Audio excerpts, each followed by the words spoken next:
Sejam bem-vindos ao nosso último encontro, né? Felicidade de alguns, tristeza de outros, mas vamos então dar prosseguimento aqui ao nosso último tema, que inclui a parte mais importante e que tem a maior utilidade para vocês no que se refere a aplicações dentro da gestão, né? Que é as funções. Então, vamos conhecer um pouquinho as funções e quais as aplicações dessas funções. Então, eu gosto sempre, antes de comentar assim, para que serve isso? Para que serve assado? Para que é aquilo ali? Para aquilo é aquilo lá? Então, eu ofereci nesse prazo de 1 hora para a gente conhecer basicamente 4 funções, que ali já aborda bastante coisa. Primeiro, as funções de grau 1 e 2, né, que é a função linear, e depois a função quadrática, né, e por fim a exponencial e a log, tá? Então, função linear, né, que é dado por uma reta. Bom, todos vocês, em algum momento, né, durante o período em que vocês vão gerenciar uma empresa, vocês vão lidar com aproximações, né? Em que sentido? Eu preciso ter uma média do que meus clientes estão consumindo na minha loja. Eu preciso saber mais ou menos o quanto eu tenho de dívida ao longo da história da minha empresa. Eu preciso ter uma noção a respeito de como se comporta o preço de um produto, de um insumo que está no meu processo de fabricação. Eu preciso ter uma estimativa do cálculo do câmbio, né? Então, quando você consegue dizer isso de uma maneira muito simples, né, de maneira bastante simples, é inevitável que você vai construir uma função de primeiro grau, tá? E o que é basicamente uma função do primeiro grau? É uma função que, por isso o nome função, né, vem em função de alguma coisa, então depende de alguma informação. Geralmente essa informação é um número, um dado, e o que a gente faz é realizar alguns cálculos para obter, né, uma saída dessa estimativa, né, do que a gente vai ter a respeito de um determinado fenômeno. Então, a representação dela é a mais simples que existe dentro da matemática e dentro do pensamento humano, que é uma reta, né? Não pense numa linha, pense numa reta, porque uma linha, toda função de uma variável só, né, que depende de um único dado, é uma linha, né? Mas eu gosto sempre de frisar isso porque é uma pequena diferença, mas que faz todo o sentido, né? Tudo é representado por uma linha, o desenho que ela vai fazer é o que me interessa. Beleza, então, dentro dessas estimativas mais simples, a gente recorre a ela. Então, o cálculo que tem sobre ela geralmente é muito simples. E o que a gente tem que observar? Então, vamos dar uma olhadinha no gráfico. Você, por favor, repassa o anfitrião para mim, para eu poder compartilhar a tela.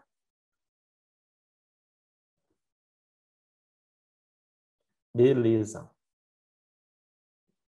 Então, vamos lá.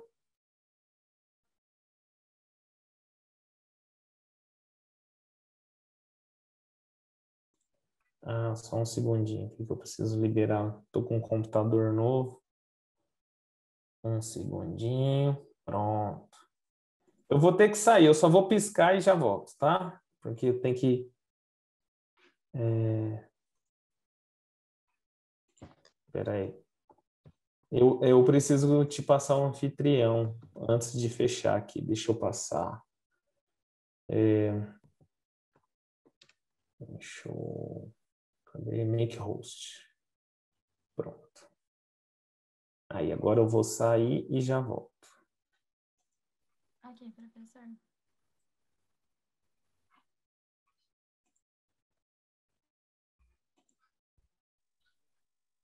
Gente, só aproveitando, e quem não estava aqui antes, eu avisei anteriormente que todas as aulas a gente colocou no YouTube do PET ADM.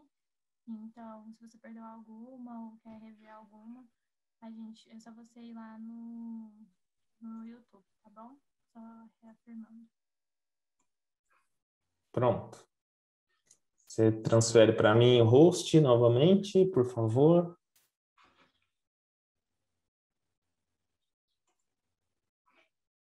Beleza.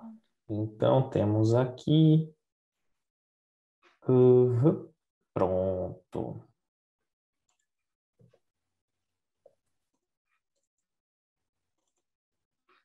Estão vendo minha tela?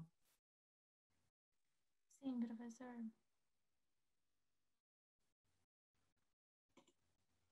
Ok, então vamos entrar aqui no Wolfram Alpha. Eu estou com ele aberto aqui. Eita.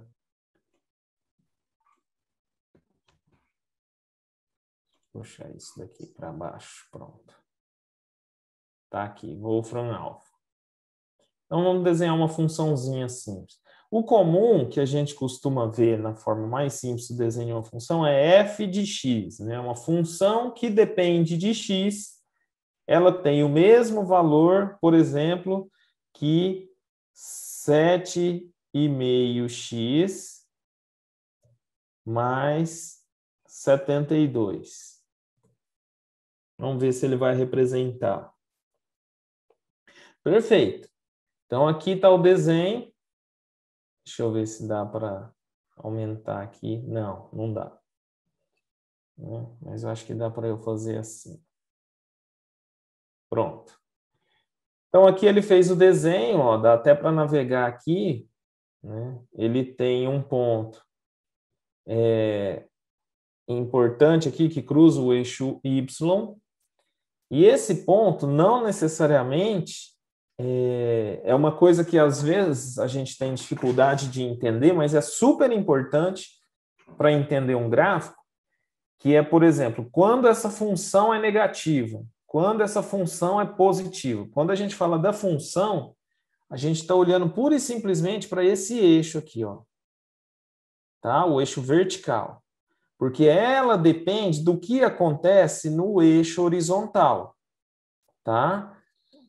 Essa é uma representação gráfica de uma função linear ou uma função de primeiro grau, mesmo nome, né? E ela depende, para eu desenhar essa linha azul aqui, eu dependo de dois valores, pessoal, dois. Sempre assim. Então, suponhamos aqui, ó, eu pego x valendo 5. Então, a hora que eu coloco 5 no lugar do x aqui para fazer a continha, ó, então 5 vezes 7,5 vai dar 25, mais 2, 35, mais 2,5, 37,5, mais 72 deve dar quase 100, né? Então, aqui, ó, o 5 ele vai subir até ele chegar aqui no eixo X, no eixo Y, em torno do 100. Então, tá lá, ó, né? Ah, como é que eu faço a conta precisa? Faz na calculadora, faz na mão, faz no Excel, faz em qualquer lugar, né? Eu tenho uma função aqui, ó. Eu sempre vou pegar, por exemplo, no Excel, vou pegar o valor que está aqui na célula 2, multiplicar por 7,5 e somar 72. É diferente daquela função que eu descrevi lá? Não, porque a ordem entre os produtos, os multiplicandos não altera o resultado, né? A ordem dos fatores não altera o produto. E aqui está na forma simples, então nem precisamos discutir isso. Ok, então aqui deu 72 por quê? Ele está assumindo que esse valor aqui é 0. Então, se eu colocar aqui o valor 5, né? Qual o valor que vai ser? Eu vou estender essa função, a descrição dela, para a linha de baixo. Então, deu lá, ó, 109,5. Então, esse valor aqui, né, no 5, então, se eu passar aqui pelo 5, aqui vai dar, né, o 109,5. Vai e eu faço essa bolinha, né, marco aqui esse ponto. Eu posso ir aqui, por exemplo, no menos 5, vai. Menos 5 está por aqui. Então, vamos colocar aqui, ó, menos 5 vezes 7,5 deve dar menos 37,5. Mais 72, sobrou o quê? 34,5. Certo. Então, opa, só conferindo aqui, 34,5 positivo. Então, aqui, né, se eu subir paralelo até o eixo Y, é importante sempre observar o valor resultante lá do f de x aqui nesse eixo. E aí você traça ele paralelo até chegar no valor de x que você achou. Então, aqui é o ponto menos 5, 34,5. Marca essa bolinha. Então, o gráfico de uma reta, né, ou de uma função de primeiro grau, vai ser dado basicamente por 2 pontos. Se você não errou o cálculo da estimação desses 2 pontos, a sua reta, você pode traçar ela infinitamente para frente e para trás, aqui, né? Juntando esses 2 pontos, que você vai desenhar essa linha, né? Então, por isso a gente diz que para determinar uma reta, basta saber 2 pontos dela. Então, o que a gente faz? A gente joga 2 valores diferentes para x, né? De preferência, eles mais distantes, para não ficar ruim de fazer o desenho, porque às vezes a gente erra ali a medida, né? Eu gosto muito de desenhar com o x valendo 0, que aí seria 72, né? Então, x valendo 0 é aqui, ó. Então, eu estou olhando no eixo x, onde está o 0? Aqui. E no eixo y, deu 72. Então, eu vou subir lá no 72. Opa, é aqui. Marca essa bolinha. E outro que eu gosto é de trocar o f de x por 0. Aonde é isso? Então, o eixo y eu vou descendo até chegar ao 0. Então, agora eu vou procurar aonde que essa equação 7,5x mais 72 é igual a 0. Né? E aí a gente viu o quê? Aqui, no menos 5, deu 34.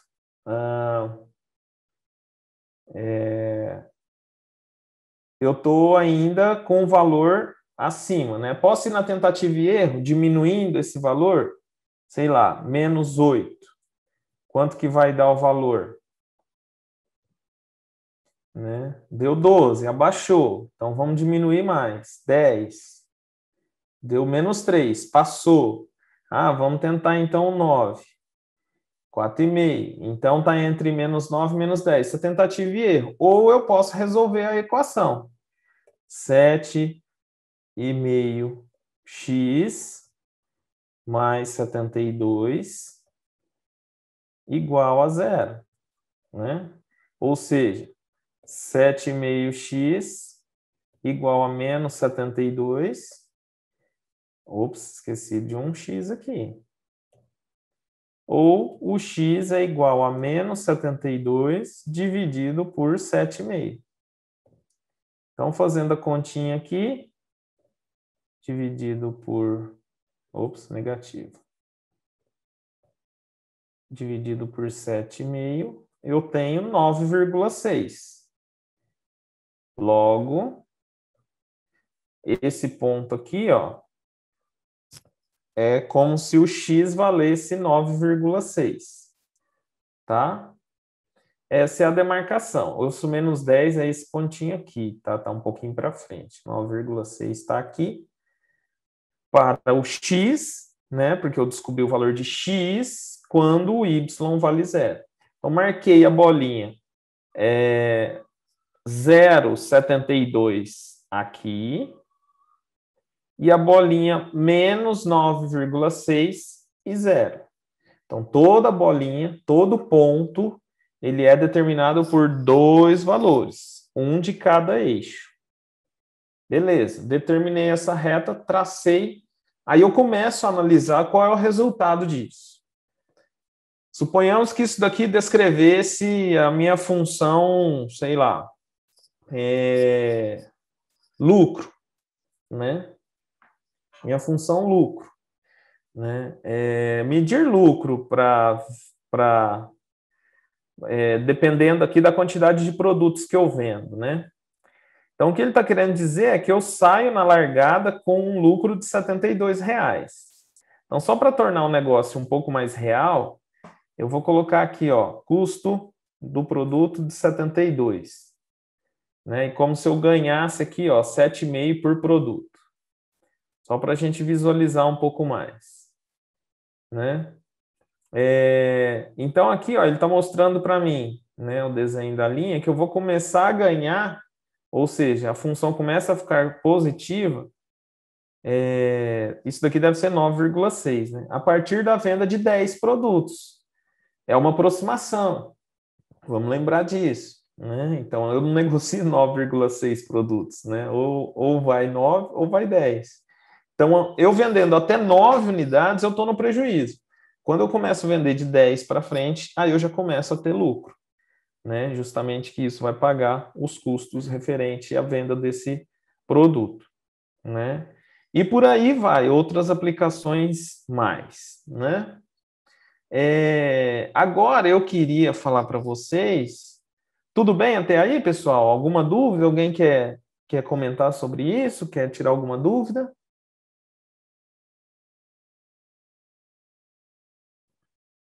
Não? Eu estou sem dúvida, professor, tá bem fácil de entender. Ok. Então, continuemos. Agora eu vou falar um pouquinho da função de segundo grau, né? Que é do tipo...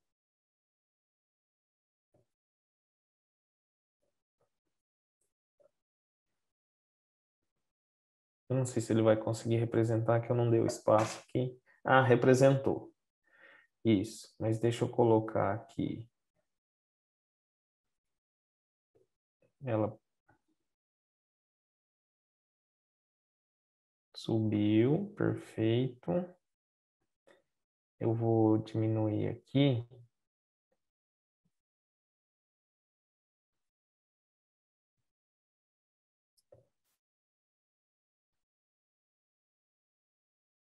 Deixa eu ver se ele vai fazer a representação para mim.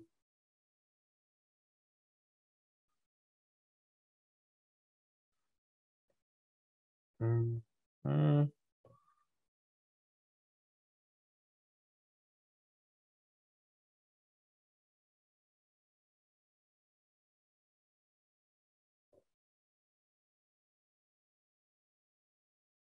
Isso, beleza. Aqui, pronto. Tá? Vou fazer aqui uma análise com vocês a respeito dessa função. E é x² menos 2x mais 3. Pessoal, muita gente fica perguntando, aonde que eu vou usar a função quadrática? Onde que vai me entrar essa porcaria na vida real dentro da administração? Eu posso dizer que, assim, se cair na sua vida real, eu vou falar para você assim, ó, graças a Deus é uma função de segundo grau, né? Porque essa função, ela tem muita praticidade de trabalhar com ela, tá?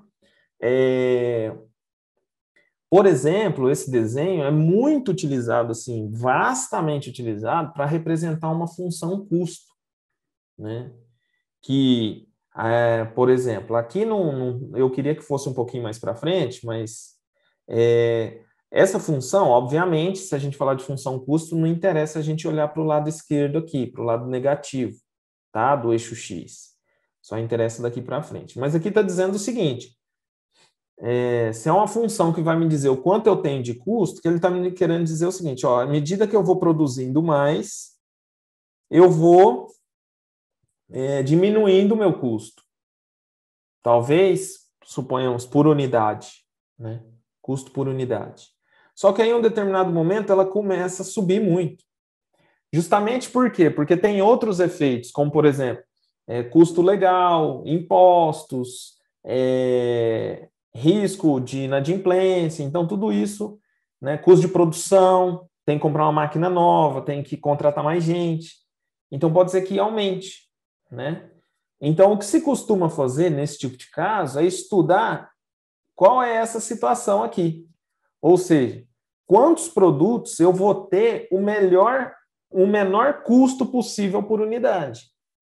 Quando isso acontecer na sua vida real, você torça, porque a solução é rápida, prática e eficiente, né? Se você lembra um pouquinho lá do ensino médio, essa função é a qual você aprendeu a fazer otimização, né? A buscar valor mínimo, buscar valor máximo. Nesse caso aqui, a concavidade dela, né, a boca dela, está virada para cima. Então, ela vai ter, inevitavelmente, ela vai ter um valor mínimo. Ou seja, se eu consigo representar o meu custo por uma função quadrática, você consegue descobrir quanto é a quantidade ideal para você ter a maior eficiência possível da sua produção, né? Então, trabalhar com essa função é muito mais prático, porque o resultado dela é exato, né? Então, você consegue ter uma boa estimativa bem próxima da melhor eficiência possível. E isso é competição, né? Isso é competitividade que você consegue ter sobre o seu concorrente. Um estudo, o Guilherme, que esteve semana passada com a gente, né, ele fez um estudo que agora na área de gestão tem sido vastamente aplicado, é justamente tentar perceber qual fenômeno dentro da gestão tem um comportamento quadrático, não só simplesmente o custo, que é largamente conhecido. Mas o que ele descobriu foi, fazendo estimativas com as empresas brasileiras que têm negócios, têm ações negociadas em bolsa, ele descobriu que essas empresas possuem um número ideal de membros do conselho. Foi quando ele fez uma estimativa, né, baseada na performance da empresa e quantos conselheiros ela tinha, né? E ele descobriu que o número ideal era de 3 a 4 conselheiros. Agora eu não tenho certeza quanto que era o número ideal. Mas, assim, foi uma conta que a gente ficou muito satisfeito, porque a gente chegou num resultado bastante simplista. Ora, então, quer dizer que empresas que têm o conselho com aquele número reduzido ali, né, não é um conselho nem com 10 pessoas, nem com uma ou duas, mas ali em torno de 4, é o conselho que mostra que consegue defender melhor os acionistas minoritários, então ela consegue trazer uma melhor performance e consegue atender a critérios de governança de maneira mais adequada, né? Então, foi um resultado muito interessante, que foi simplesmente desenhar uma função quadrática. Agora, como resolve, né? Como é que constrói essa função? Bom, trabalhar com função de segundo grau, aí eu sugiro vocês a visitarem o nosso querido Excel, né? Novamente. Então, você pode aqui, ó, vou colocar aqui, de f de x, né? Vamos colocar uma função de segundo grau aqui. Qual que é aquela função que eu coloquei lá? x² menos 2x mais 3. Então, igual a esse número ao quadrado mais 2 vezes esse número mais 3. Tudo bem? Entenderam aqui? Ó? O x substitui a caixinha x pela caixinha A2. Né? Então, eu vou fazer a continha. Simplesmente assim, ó, deu 3.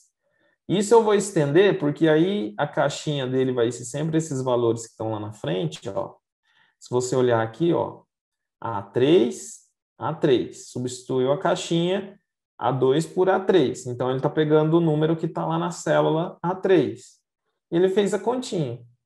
Então, olha só o desenho da função. Foi um valor pequeno. É que aqui eu estou variando, né? Eu vou respeitar a regra da ordem dos números, que senão fica estranho. Eu vou colocar menos 5, 0, 5, 8 e 9. Pronto, aí faz sentido. Então, ó, começou com um valor alto lá no menos 5, mas o que interessa para a gente é a partir do zero, né? Ó, 3. Então, ela começa com aquele custo em torno de 3, chega a 5 unidades valendo 38, então já foi para um resultado louco, né? Vamos tentar diminuir isso daqui. Vamos dizer que a gente está fazendo a conta em milhares de unidades, né? Então, aqui é como se fosse 5.000 unidades. Então, em vez disso, eu vou fazer apenas 200 unidades. Tá? 200 unidades. Eu vou subir aqui para a gente ter mais exemplos. 0, 200 unidades, 400 unidades, né? 900 unidades. Ó, percebam o seguinte, né? Aqui a função, ó, 3, 3,44, já passou, né? Ué, que desenho é aquele? Então, se o mínimo aqui é menos 2, eu coloquei mais, né? Erro do Flávio. Tá vendo? Ó, não descreve a função correta, o resultado não dá certo. Menos 2, isso. Agora tá certo. Aí, ó, professor. Então, vamos lá para o 1. Né? Então, 1 chegou no 2. Vamos ver aqui no 1,2. Né? Então, ó, já subiu. Então, quer dizer, o valor mínimo dessa função seria 1.000 unidades produzidas com um custo fixo de 2 unidades monetárias, né, para cada milhar produzido. Então, esse é só um exemplo que a gente teria, né, para a gente observar esse desenvolvimento. No caso, essa função aqui não tem a tal da raiz, né? A raiz é quando isso daqui vai ter o valor igual a zero, né? Quando que esse número aqui, x ao quadrado menos 2x mais 3 igual a zero. Pergunta é, quando isso daqui acontece? Então, como ela não cruza o eixo x, né? Se ela não está cruzando o eixo x, significa o seguinte, nunca ela vai valer zero. Nunca. Nunca essa função tem o valor zero aqui no eixo y, né? Ó, você pode ver, daqui para baixo, não tem. Justamente porque o valor mínimo dela é 2. Então, esse número aqui, ó, x² menos 2x mais 3, para qualquer valor de x que você pensar, nunca vai ser menor do que 2. Então, a gente chama essa função de sem raiz. Ela não possui raiz real. Né? Tem um valor que cruza aqui o eixo y, professor. Não é esse valor que o y vale zero? Não, vamos lembrar. Quando cruza o eixo y, o valor que é zero é do x. É o x que está valendo zero aqui. Deu 3, né? Porque, ó, se eu multiplicar 0 ao quadrado é 0, menos 2 vezes 0 é 0, então dá tudo 0 aqui, sobra 3. Né? Então, essa é a função quadrática. Não quero tomar muito tempo com ela também, né? Mas, basicamente, os problemas que se evidenciam nessa função é buscar, né, valores mínimos e valores máximos, né? Deixa eu ver se eu consigo inverter aqui. Ah, sim, não precisava, é só inverter esse daqui. Né? Então, o que acontece com essa função aqui? Ó? Ih, não está querendo, hein? Ah lá, apareceu a Margarida. Então, essa é a função que tem a concavidade para baixo. Então, o que que acontece, né? Esse é o tipo de função em que eu busco o sinal de maximização. Então, qual o valor máximo de produzido que vai me dar o maior lucro, por exemplo, né? E o desenho dessa linha azul era como se fosse a minha função lucro. Então, aquela máquina vai produzir para mim 1.000 unidades, ela vai me dar o lucro máximo, né, de 4. Então, tem aí essa importante informação que a gente consegue tirar, tá?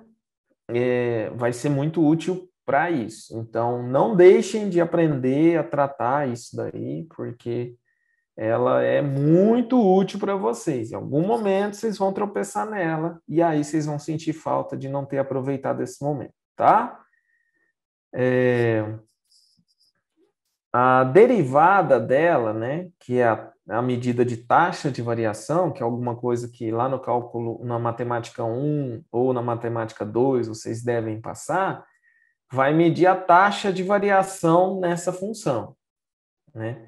E a taxa de variação, ela também é importante, porque ela vai medir crescimento, vai medir queda, né? Não só o crescimento, mas o decréscimo do valor daquela função em um determinado intervalo.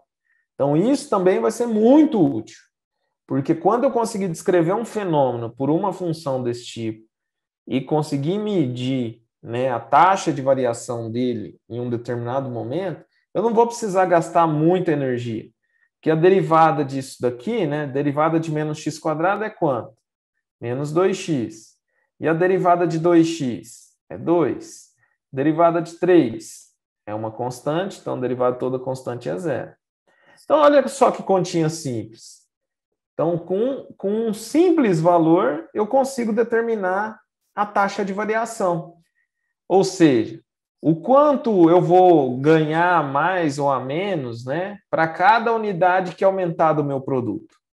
Então, se eu aumentar, né, 5 unidades, aqui vai me mostrar, ó, vai ter um grande decréscimo. Então, está sendo mostrado claramente aqui, ó. Vai ter um grande decréscimo no seu lucro.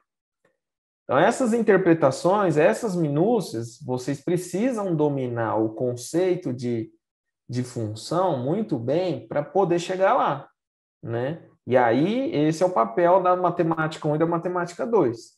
É você aprimorar a técnica, porque aí nas disciplinas matemáticas, financeira, análise de dados, né, construção de análise de balanços e etc., administração financeira, né, estimativas de consumo lá no marketing, né, de desempenho, etc., toda essa informação ela vai estar embutida, e aí você tem que lembrar disso, né, lá do seu da matemática 1 e 2 para poder fazer esses cálculos rapidamente, tá? Muito bem, pessoal. Vamos então avançar para exponencial e logarítmica, né? Então, vamos pegar uma função exponencial aqui, x elevado à quarta, né? Que essa função é muito simples, mas vamos dar uma pioradinha nela, né? Para fazer um sentido. Oh, desculpa, isso daqui é polinomial. Vamos colocar aqui 2 elevado a x, vai. 2 elevado a x. Essa é uma função exponencial. Olha aí, pessoal. Olha o Covid batendo na nossa porta. Essa função é uma função muito utilizada na biologia e na medicina para descrever efeitos de contágio, né? Então, crescimento na geografia é muito utilizada para medir crescimento populacional. E dependendo, né, da complexidade do fenômeno, ela também vai abarcar conceitos como engajamento de clientes, efeito contágio de inadimplência. né? Cada área vai ter um pouquinho que pode aproveitar desse tipo de função. Mas aqui o interessante é observar o seguinte, o desenho dessa curva está associado a um x no expoente, né? Esse x no expoente, ele vai mostrar para mim o seguinte, a multiplicação desse resultado, à medida que o x aumenta, né, de tornar o negócio, né, com um valor tão grande que se torna ingerenciável, né? A gente não consegue mais ter domínio sobre aquilo. Então, uma função que cresce rapidamente, né? Então vai ter valores já estratosféricos, né? Tanto que a representação aí, pura e simplesmente de -2, a 2 já tem esse resultado, né? Mas suponhamos que x é o número de pessoas contaminadas, né? E o que essa função descreve é o seguinte, para cada pessoa contaminada, duas outras pessoas são contaminadas. Então, por isso que lá no COVID, as pessoas, né, principalmente da gestão pública, estão preocupadas em que a quantidade de pessoas que contaminam as outras fique abaixo de 1, que seria o valor desse 2 aqui, ó. Esse número sendo menor do que 1, vamos dar uma olhadinha em 0,98. Vamos ver o que acontece quando esse número é menor do que 1. Veja, ela tem um crescimento rápido, porém, né? Desculpa, ele colocou 98. Eu também achei estranho.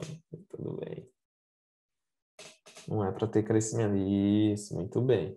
Só que como ficou um número muito próximo de 1, ele está mostrando uma variação que parece uma linha, mas não é. Eu vou diminuir bastante aqui para a gente conseguir verificar bem esse efeito. Então, 0,25. Aí, ó. Aí, tá vendo, ó? A cada pessoa contaminada, se ela contamina aqui o melhor exemplo seria a cada 4 pessoas, né? A cada 4 pessoas que ele tem contato, ele contamina uma. É mais ou menos esse o efeito aqui. Então, a hora que eu tiver uma pessoa contaminada, ó, 0,25 pessoas contaminadas. A hora que tiver 2 pessoas contaminadas, tem poucas pessoas contaminadas. 0,625. Então, quer dizer, a contaminação ela não explode, né? E esse é o efeito importante da função exponencial. É entender quando um fenômeno vai explodir, né, vai me dar um valor absurdo, ou quando ele converge para zero, né?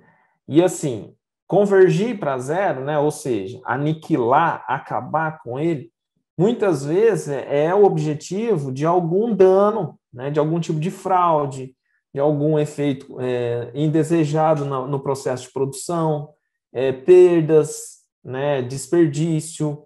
Então, a gente sempre vai querer esse tipo de resultado. E eles geralmente vão ser representados por funções exponenciais, né, que o x está lá no expoente. Então, o que você quer? É que a base dessa potência, né? A gente leu 0,25 elevado a x, a gente chama de potência. Então, quero que a base dessa potência seja sempre menor do que 1, porque aí o desenho dela vai ser isso daí, ó, com cavidade para baixo. Tá? E aí você tem um resultado, né, nesse sentido. Quando você quer que realmente explode, né, que o negócio, sei lá, eu quero engajar pessoas, aí você quer que esse número seja cada vez maior do que 1. Né? Então, veja esse desenho aqui, por exemplo. Ó. O 1 está mais ou menos aqui, ó, no 5. Já o 2 nem aparece no gráfico, né? Por quê? 5 ao quadrado é 25, então era como se eu chegasse aqui, né? Então, imaginem o seguinte, né? Você vai fazer uma campanha publicitária. e você faz uma campanha do tipo, para cada cliente que você conseguir, aliás, para cada 5 clientes que você conseguir, você ganha o desconto total, né? Então, quantas pessoas você vai acabar captando, né? Se você, a cada 2 pessoas que você conseguir engajar, né? Essas pessoas vão conseguir engajar outras 25, né? E é esse o pensamento que a gente, às vezes, tem que ter, é buscar a fidelização no formato exponencial, contaminar, literalmente. Eu quero contaminar e crescer o desempenho, né, a partir de um crescimento exponencial. E aí, pessoal, a ferramenta matemática nos permite trabalhar com uma coisa que é Desculpa, deixa eu só voltar aqui. Esse desenho, né, vocês viram que quando o número é menor do que 1, a função ela é... desculpa, aqui tem que ser ponto. Vocês vejam que o desenho é oposto em relação ao eixo Y, né? Mas e se eu quiser uma função que seja oposta em relação ao eixo X, né? A função oposta a ela, né, vai ser a função log, tá? É essa função aqui, ó. Então, olha o desenho. Que peninha. Deixa eu pegar aqui. X mais 5. Vamos ver se vai. Isso, já dá para ter uma noção, né? Mas deixa eu colocar x menos 5.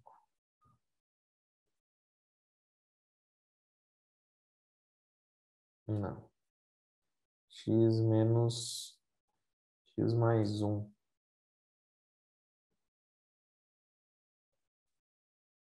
Eu quero ver o desenho bonito. Aí, ó. X2x mais 1. Ó, que desenho bonito. Então, esse desenho da função é o seguinte. Ele vai fazer esse tracejado, né? É o inverso da função exponencial, na verdade, esse desenho. Então, ao invés dele explodir, né? Ele tem um crescimento, ele tem um decréscimo, né? Ele cai muito rápido.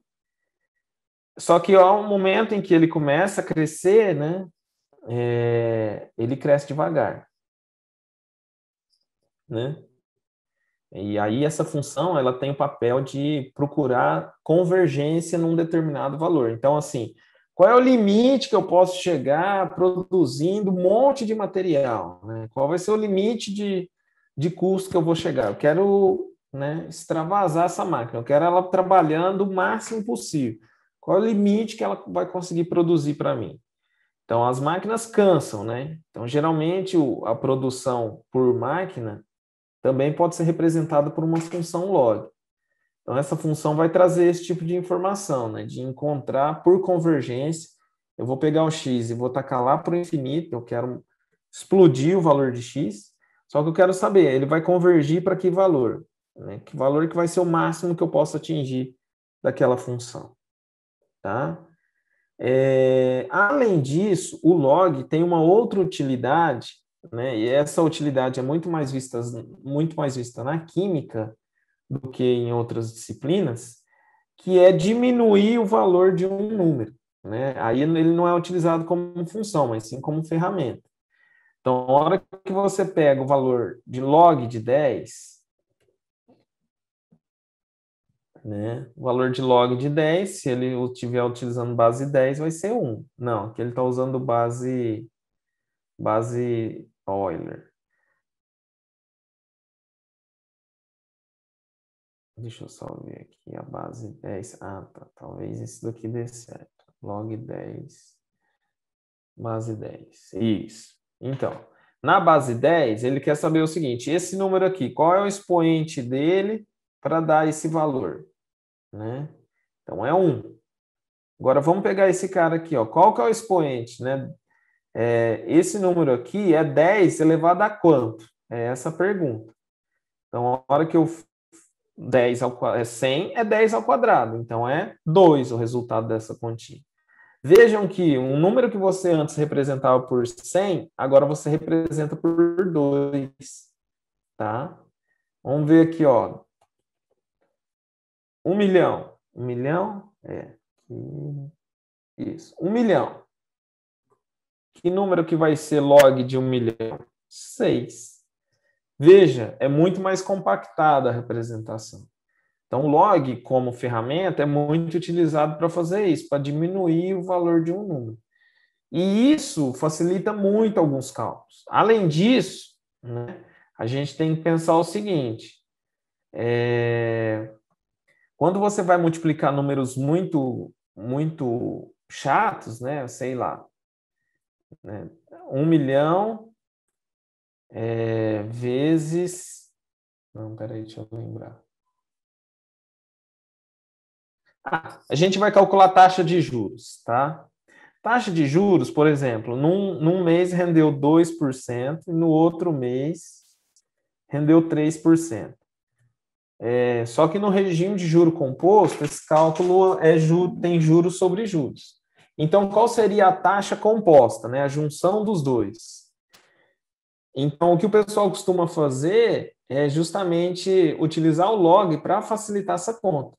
Porque quando a gente vai fazer essa conta usando o número comum, ó, 1 mais 0 ponto, ponto 0,2, aqui, ó, 1 mais 1%, mais 2%, vezes a conta correta para a gente saber é essa daqui, ó, 1 mais 0,3 menos 1, tá?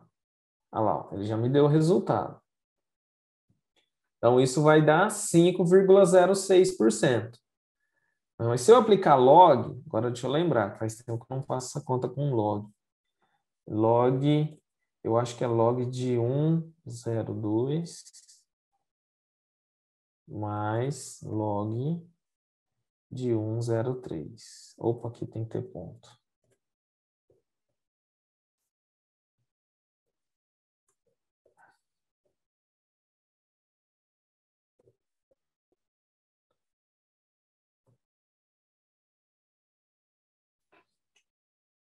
Vejam, deu 0,0493, né? Não está muito longe. Mas quando você tem que fazer uma conta gigantesca, né? Deixa eu ver aqui se eu tirar o... Não, era isso mesmo, é 1 mais.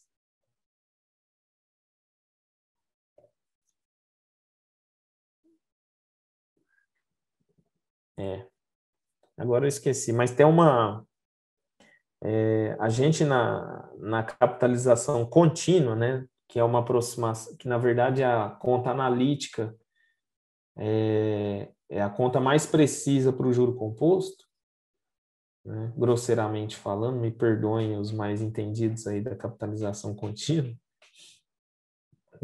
Ela é uma aproximação, o cálculo dessa forma é uma aproximação para determinar a taxa composta, né? E o cálculo com o logaritmo, ele fica muito mais prático, né? Principalmente quando você tem que fazer isso muitas vezes, tá? Como, por exemplo, suponhamos que eu vou fazer, olha só, 103, olha lá, ó, praticamente 003, tá vendo? Ó, 2955. Se eu fizer essa conta 7 vezes isso, tá? Olha lá, ó, vai dar 20,69. Isso seria uma aproximação de eu pegar isso daqui e elevar a sétima. Olha lá, 22,98. Então, essa aproximação ela é útil, tá? Para fazer os cálculos na matemática financeira, porque economiza muito. Uma vez também que geralmente os cálculos financeiros eles são aproximados, né? Quando se trata de futuro. E aí o pessoal aceita muitas vezes fazer as estimativas levando em consideração o log. E assim, quem for ler material científico sobre finanças, vai ver que o tempo todo eles utilizam log como base dos seus cálculos, né? Tanto por essa informação, quanto pela aproximação, né, de cálculos que facilitam muito a vida deles do ponto de vista processamento, custo computacional. A gente tem que construir umas matrizes gigantes, né, de cálculo de variância e covariância, ou seja, o quanto um ativo é volátil, né, arriscado, e quanto o preço dele oscila em relação ao preço de outro ativo. Então, se eu ficar com esse termo toda hora corrigindo, né, fazendo essas continhas, você vai cansando. Agora, só fazer a soma ali com log, você dinamiza os seus cálculos e o erro é bem pequeno. Tá? Aqui eu fiz com um número muito grande, 3%, né? Mas quando esse número é 0,3%, isso daí já fica bem próximo, né? Ó, vamos pegar aqui log de 1,03, olha lá, ó, 2,99, tá vendo? Mesmo valor. E aí fica mais prático de trabalhar, tá? O que isso tem a ver, né? O log ser trabalhado dessa forma. Então, o log ele é utilizado em distribuições de perdas, né? Então, esse desenho aqui, na verdade, é uma distribuição do tipo beta, né? Mas muita gente trabalha com um termo que está aqui dentro, que é a probabilidade de inadimplência, de perda, né? E essa probabilidade ela é descrita por uma regressão logística, que é uma função logarítmica, tá?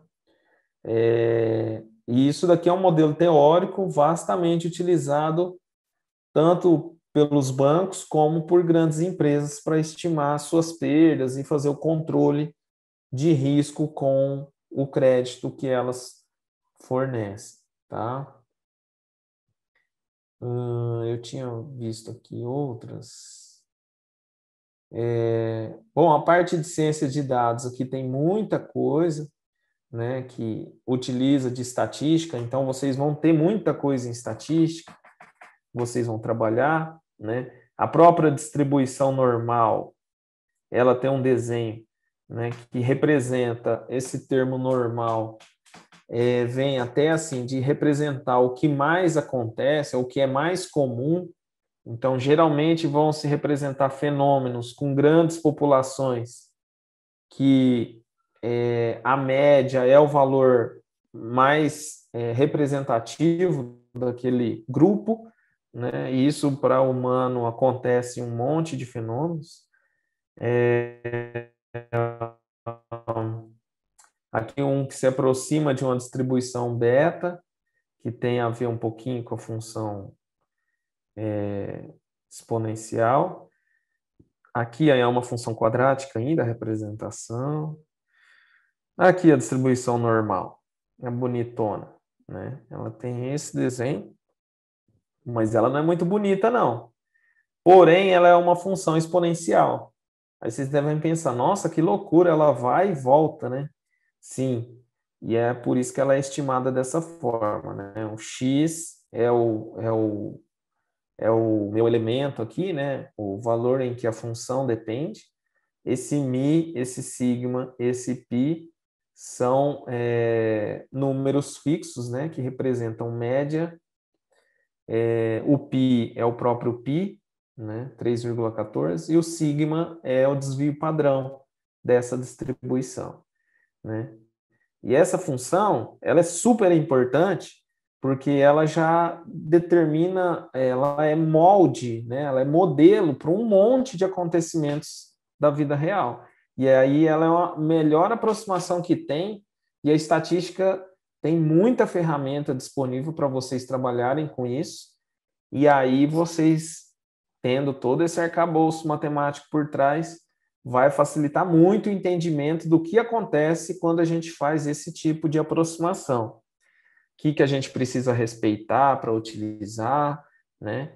Então, uma série de pesquisas sobre consumo, marketing, finanças, gestão de pessoas,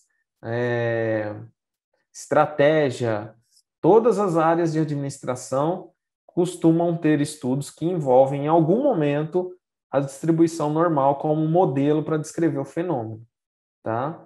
E aí ela vai ser muito útil para vocês determinarem a probabilidade de ocorrer um evento muito extremo, né, tanto do ponto de vista positivo quanto negativo, o que acontece na maioria dos casos, né? Aquelas pesquisas, por exemplo, eleitorais, estão baseadas nesse quesito aqui, ó. Apenas 3% para um lado e para o outro, o restante eles acreditam que as próximas pesquisas vão repetir o fenômeno porque ela está baseada numa distribuição normal, tá? Bom, pessoal, falei bastante hoje, ninguém esboçou reação, não sei se eu falei muita coisa difícil hoje, mas a ideia era passar um overview sobre essas funções, né?